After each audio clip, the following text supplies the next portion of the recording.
Eso. Bueno, un poco sobre mí. Soy Mateo Dalos, hice mi pregrado en la Universidad de Southampton en Ingeniería Acústica y me especialicé en procesamiento de señales biomédicas y imágenes. Luego hice una especialización en la Universidad de Tufts, donde me enfoqué en el desarrollo de biomateriales y terminé mi maestría y doctorado en la Universidad de Liverpool, en donde trabajé en el grupo de evaluación y diseño de materiales para aplicaciones antibacteriales. Listo. Entonces, los objetivos de hoy son dos. El primero es hablarles un poco de la investigación que hice en el doctorado, las metodologías que usé y los principales hallazgos. Y dos es irles, a medida que va la presentación, pues contarles algo de mi anécdota personal haciendo un doctorado en el Reino Unido. Bueno, lo importante aquí en un doctorado es innovar, ¿cierto? Es poder hacer algo para mejorar la ciencia, ¿cierto? Algo que nunca se ha hecho y poder desarrollar algo nuevo. Las tres innovaciones que me enfoqué fueron el uso de péptidos, antimicrobianos y antisépticos para poder usarlos en cartuchos imprimibles y poder crear andamios biológicos. También estos andamios biológicos tuvieron dos funciones. Una, liberar simultáneamente agentes microbianos y analgésicos. Y el último punto era la demostración que estos andamios tienen una citotoxicidad muy baja y ayudan en los procedimientos de regeneración dental. Bueno, entonces algo de contexto primero. Un gran problema que está ocurriendo es la resistencia ante los antimicrobianos, RAM. Es una amenaza de salud pública y la Organización Mundial de la Salud estima que para el año 2050 van a haber más de 10 millones de muertes por año. ¿Qué significa esto? Significa que cada vez las infecciones bacterianas son más difíciles de tratar porque los especímenes han desarrollado resistencia. En el grupo de investigación trabajamos en los procedimientos endotónicos regenerativos, que tiene como objetivo regenerar tejidos similares a la pulpa en dientes que están inmaduros o necróticos, ya sea por infección o por traumas. Requieren desinfección y una de las causas por las cuales estos procedimientos fallan es infección bacteriana. La otra condición se llama ostitis alveolar, también es conocida como alveolitis seca, y ocurre cuando hay una extracción molar. El coágulo de sangre que tiene que formarse para poder dar inicio al proceso de sanación no lo logra hacer. Esto genera mucho dolor y es propenso a infecciones. Y aquí es donde las alternativas fueron pues, desarrolladas en el grupo de investigación. Trabajamos con nicina. Y la nicina es un antibiótico. Un antibiótico es producido por bacterias y estos tienen acciones antibacterianas contra bacterias de otras especies o otros microorganismos. ¿Por qué es importante la nicina? Tiene una gran eficacia contra bacterias gram positivas y ha mostrado una baja tendencia para desarrollar resistencia. También se puede incorporar fácilmente en tintas imprimibles. ¿Cómo funciona la nicina? Cuando la célula de la membrana celular de la bacteria se está formando, necesita una proteína que se llama lípido 2. Y la nicina se mete en ese espacio, se afina con lípido 2 y la membrana comienza a formar poros. Al formar poros, la célula muere. El otro componente con el cual trabajamos es el cloruro de besanconio, más conocido como BAC. Es un amonio cuaternario y funciona de manera similar, pero en este caso la membrana está cargada negativamente, lo que hace que el nitrógeno en el átomo del BAC se una con la membrana y comience a haber un incremento en la permeabilidad y hace que todos los componentes internos pues comiencen a salir al exterior y la célula muere. También tiene una baja toxicidad, ha sido aprobado por la FDA para usos odontológicos y se ha demostrado una baja tendencia al desarrollo de resistencia antimicrobial. El objetivo de la investigación era poder lograr imprimir un andamio biológico que pudiese tener una liberación controlada del fármaco, tuviera una estabilidad incrementada, pudiera reducir la toxicidad y ser usada localmente. Em, si se usa localmente, la idea ahorita en las terapias es poder reducir la toxicidad general porque solo nos estamos enfocando en el área que pues tiene la patología. Y ahora bien, el protocolo de impresión estaba desarrollado en tres partes, que era hacer las tintas. En este caso las hicimos a base de gelatina. Queríamos usar lo más simple posible. Gelatina pues es colágeno y es derivado de los animales. Es de muy fácil acceso y es biodegradable. Teníamos la gelatina y preparábamos ya sea nicina o el BAC. Preparábamos los cartuchos, los metíamos en la impresora, el paso 2, e imprimíamos el andamio. Después de la impresión teníamos que hacer algo que se llama entrelazamiento químico. Y eso se hace con pues, diferentes químicos. En este caso usamos glutaraldehído. Y la razón por la que usamos glutaraldehído es para incrementar la estabilidad tanto mecánica como térmica del andamio. La gelatina comienza a degradarse a partir de los 32 grados, 33 grados. Y como esto está diseñado para aplicaciones pues, en el cuerpo, nuestra temperatura oscila entre los 37, 37,5. Por eso requiere pues, el incremento de su estabilidad mecánica. Y finalmente, una vez que teníamos los andamios, los congelábamos para hacer las pruebas de microbiología y citología y también los liofilizábamos para poder extender la vida del andamio. Bueno, aquí va una parte de la anécdota y es en el Reino Unido, para hacer la tesis hay dos opciones. Pueden escribir la tesis, que son 6, 7 capítulos, o se pueden graduar por publicaciones. Para graduarse por publicaciones necesitan 3 artículos que ya estén publicados o estén en proceso de revisión y los presentas ante el jurado. El jurado consta de un asesor externo de otra universidad o industria privada y un asesor interno. Eso se llama el viva voce y dura alrededor de 2 horas, 3 horas y media. Y la idea es solo tener una charla, no es ese rigor académico que usualmente se plantea, sino es una charla en donde tienes que pues, defender tus resultados. El primer artículo que hicimos fue publicado en junio del 2024 y ganó el segundo premio en el primer semestre de la revista Materials Advances. Y aquí fue donde probamos que podemos imprimir con una tinta sola hecha de gelatina y nicina. Dimos toda la formulación, la rheología y la capacidad de impresión y una serie general de bacteriología. El segundo artículo fue enfocado al área de odontología. Hicimos una fuerte investigación en diferentes especies de bacterias y también hicimos la citología, citotoxicidad y la viabilidad celular de fibroblastos dentales. Hace 2 meses ganamos la portada de la edición de Biomaterial Science, en donde diseñamos pues, la imagen y está nuestro artículo. También hace parte de la Real Academia de la Química en el Reino Unido. Y el último artículo que está ya en revisión de pares se enfocaba en el uso de BAC y lidocaína para el manejo del dolor.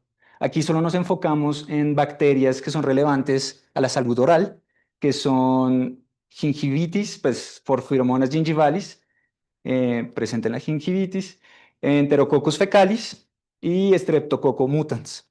Sobre todo Enterococcus fecalis, en la gran mayoría de patologías orales está presente. Entonces es necesario poder controlarla.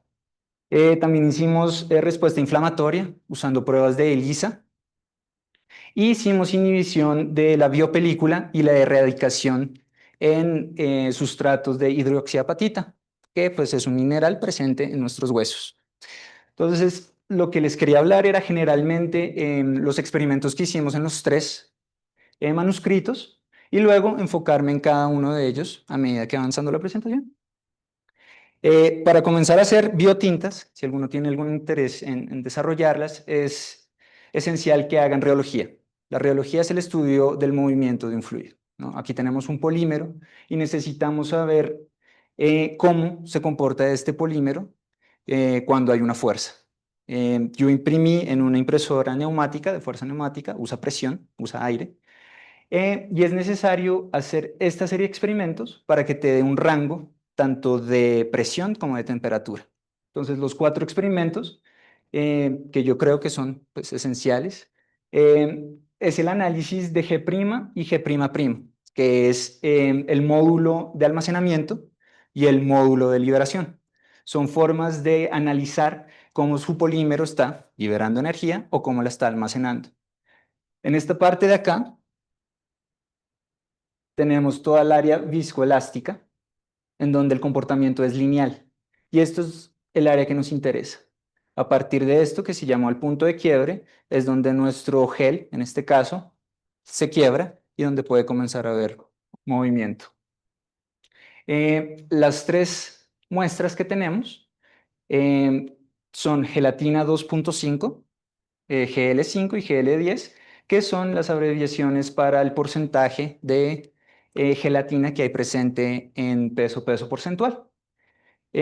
Aquí pueden ver, por ejemplo, que la menor, que es 2.5, pues tiene un comportamiento bastante errático, sobre todo en G'. El segundo experimento es demostrar que el gel no es dependiente de la frecuencia. A medida que avanza la frecuencia, el gel tiene que estar estable, ¿cierto? Y luego está cómo se comporta ese gel a medida que pasa la temperatura. Este es uno de los más importantes en mi caso, porque te muestra cómo el gel cambia de un estado líquido a un estado sólido, viceversa, y en qué rango de temperaturas. Eso te permite ajustar la impresora para las temperaturas que tú quieras.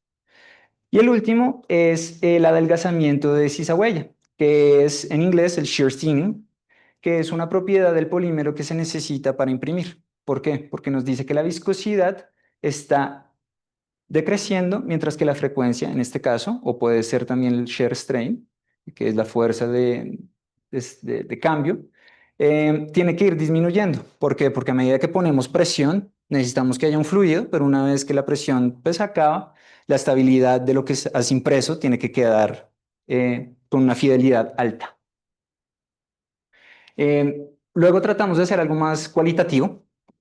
También nos dio información cuantitativa, pero la idea era poder hacer una cosa que se llama el colapso del filamento. El colapso del filamento es tener una superficie, mandar el filamento y estas distancias van incrementando de 1 a 6 y ver si el filamento puede soportar su peso en sí mismo en estos puntos. Pueden aquí ver que 2.5 tiene un colapso de área del 100%. A 3 de distancia ya no podía armar los dos bordes, pero el GL5 y el GL10 estuvieron más o menos iguales. Aquí es donde entra el lado cualitativo, porque, bueno, aquí la imagen no está muy clara, pero aquí se puede ver que no es tan homogéneo como el GL5. Entonces, junto con esto y la rheología, pues pueden escoger GL5 como la tinta base con la cual van a hacer sus experimentos. Eh, y una vez que han impreso el andamio, una forma de ver las características y la topografía, en este caso la porosidad, es usando tomografía microscópica. Y básicamente es como una máquina de rayos X que va tomando muchas fotos en todos los ángulos, en 360 grados, y les genera una imagen en tercera dimensión. Ahí pueden hacer muchas cosas con esas imágenes, pero en este caso nos enfocamos en la porosidad.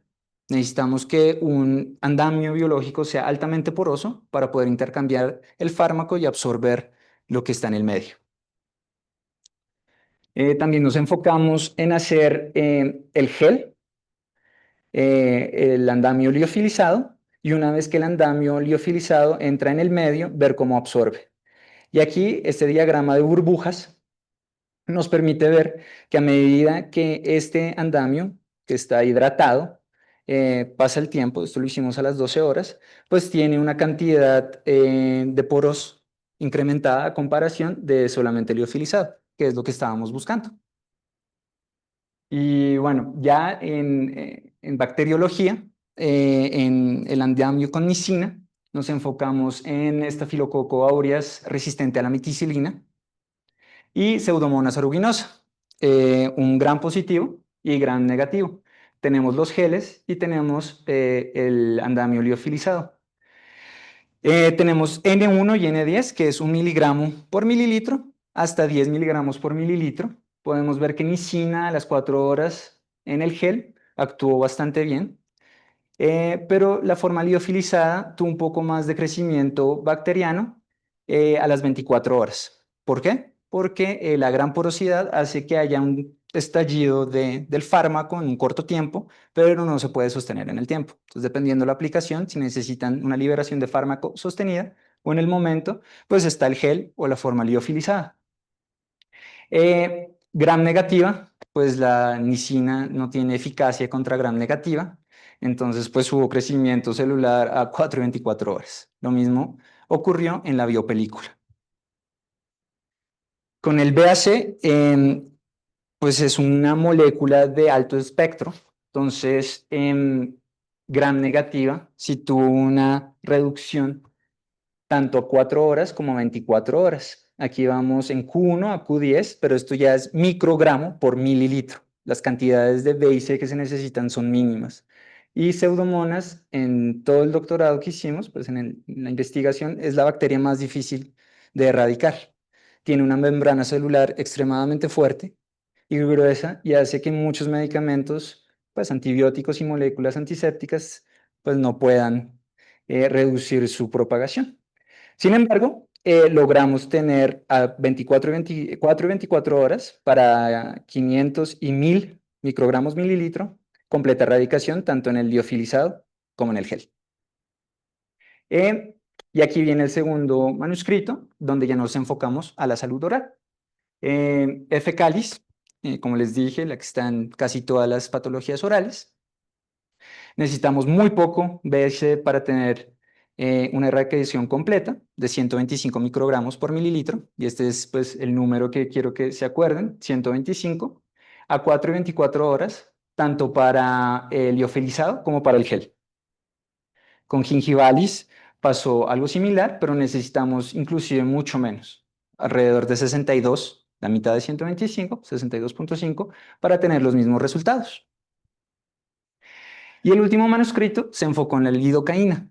Ya sabiendo que 125 microgramos por mililitro era la concentración con la que íbamos a trabajar, decidimos hacer la bacteriología con la adición de lidocaína. Usamos dos concentraciones, de 15 y de 30, y queríamos ver si la lidocaína tenía algún efecto en la actividad antimicrobiana. Como pueden ver aquí, a 125 hubo completa eliminación a 4 y 24 horas para las tres bacterias que analizamos, que es P. gingivalis, F. calis y S. mutans. Aquí viene la viabilidad celular, que les quería mostrar de los fibroblastos gingivales, y hicimos dos series de experimentos. Una lo hicimos en colaboración con la Universidad de Leeds, en donde usamos células de donantes en la Escuela de Odontología. Fueron tres, los mínimos que se necesitan para hacer una división estándar válida. Y nos enfocamos en usar solo el gel del BAC. El 125 demostró, nosotros necesitamos 70% de viabilidad celular para que no sea citotóxico. Tanto 250 como 125 tuvieron buenos resultados. 250 a la semana, pues ya comenzó a mostrar un poco más de citotoxicidad, pero eso también tiene que ver con el tiempo en cuando las células pues están en el medio. 1000 microgramos por mililitro es extremadamente citotóxico. Si bien mata cualquier bacteria, pues mata todo. Entonces, pues no. Y en el segundo caso ya nos enfocamos en una célula comercial, porque es bastante complejo tener la ética aprobada para células en pacientes, pero igual valida el método. Tanto en lidocaína 15 como en lidocaína 30, podemos ver que tanto 24,72 horas la lidocaína 30 es extremadamente citotóxico, tanto en el gel como en la versión liofilizada. Entonces nos enfocamos en 125 L15, tanto 24 como 72, hay más del 70% de viabilidad. Y finalmente hicimos los marcadores inflamatorios con pruebas de ELISA para dos citoquinas de procesos inflamatorios, el IL-6 y el TNFA, factor de necrosis, de tumor y necrosis alfa. En la ILC6 vimos que no hubo un incremento ni agudo ni crónico, bueno, crónico a 6 horas, porque la viabilidad de estas citoquinas en la media, pues en el medio es bastante baja, pero no hubo una respuesta inflamatoria exagerada tanto de lidocaína 30 como de lidocaína 15. Sin embargo, para TNFA, tanto el liofilizado 30 como el gel 30, pues mostró un incremento comparado al control bastante alto, lo que nos indica que L30 definitivamente no puede ser usado en pues, pacientes. Y bueno, pues ya para concluir, se logró hacer una tinta que pudiera usar gelatina y nicina y BAC, en inglés QAC, para tanto el control bacteriano como el alivio del dolor. Hubo una liberación sostenida de fármacos, una alta biocompatibilidad y pues la posibilidad de tener muy buenos resultados en la práctica clínica. Y ya, eso es. Gracias por su atención. Y si alguno tiene una pregunta, pues Yo, dime. no sé qué es ELISA. ELISA es una prueba de anticuerpos. Entonces tienes un antígeno y un anticuerpo y haces un proceso, tienes una plantilla y a medida que eso se va enlazando, luego tienes que aumentar una señal y en fin. Pero la idea es que ese anticuerpo te va a decir que hay presencia, en este caso, de citoquina, IL-6 o TNF. Y entonces eso cambia en color. ¿Sí? Y luego tienes que usar un aparato que se llama un colorometro y te va diciendo, dependiendo de una línea de calibración, si hay presencia de la citoquina o no, o de enfermedad, o sea, VIH sobre todo. Vamos a prueba de ELISA. ¿De qué manera se define el threshold para y qué tan citotóxico es? No sé, pregunta le preguntaba porque no sé. En la viabilidad, Sí. si aquí baja el 70%, las células están muriendo por el fármaco, no por cultivo, sino por el fármaco. Yo le digo, ¿por qué ese threshold y no como 50%? Ah, esa es una buena pregunta. Estándar, es de regulación, pero es una buena pregunta. ¿Por qué 71 y no 70? Supongo que es un método estadístico para saber que 70 es un rango considerablemente bueno. ¿Qué lo hace citotóxico? El mismo mecanismo que está matando a las células bacterianas está matando a, en este caso, fibroblastos gingivales. Entonces, sí, tranquilo. O sea, ese es con la, con el BAC o con la lista. Esto es con BAC. Entonces, en el manuscrito, Q era para el BAC, por en inglés QAC. Entonces, todas las pruebas de citología se hicieron con el BAC, porque en Nicina el manuscrito se enfocó solo en probar el concepto, que la tinta podía ser diseñada y podía ser, pues podías imprimir con ella. Ya toda el área de microbiología y citotoxicidad se hizo solo con el BAC y lidocaína.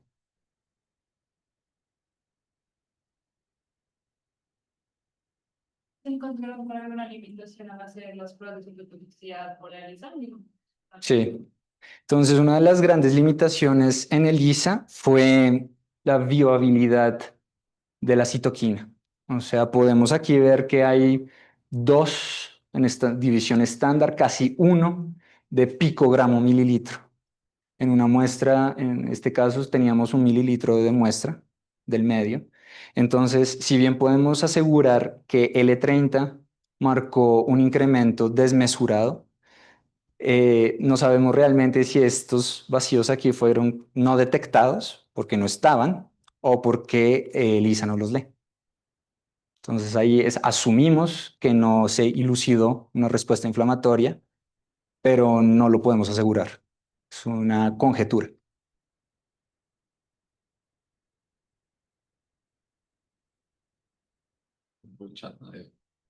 Eso. Pero de hecho. ¿Ya? ¿Ves? ¿Ves? No. Gracias. Igual. Bien. Gracias.